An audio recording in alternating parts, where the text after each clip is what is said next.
So as you can see, Spotify algorithm playlist Discover Weekly, 111,000 streams, radio, 45,000 streams. And what happens when you trigger the algorithm, you get on these playlists here, which are user-generated playlists.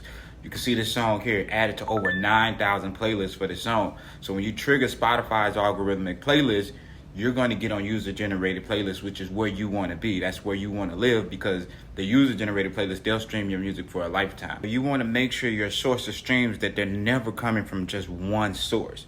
You would love to have multiple sources, all right? When they're just coming from one source, that's very questionable. And what happens is when you're triggering Spotify's algorithmic playlist, then it's going to definitely trigger and get it in front of listeners' own playlists, like I just showed you, all right? So you want to see this source of streams. You don't want to see it all one-sided, 90%, 100% from one location. That's not a good sign. Here's another example. 70,000 streams on radio, 32,000 on Discover Weekly. Trigger the algorithm, then you get added to all these user-generated playlists, all right?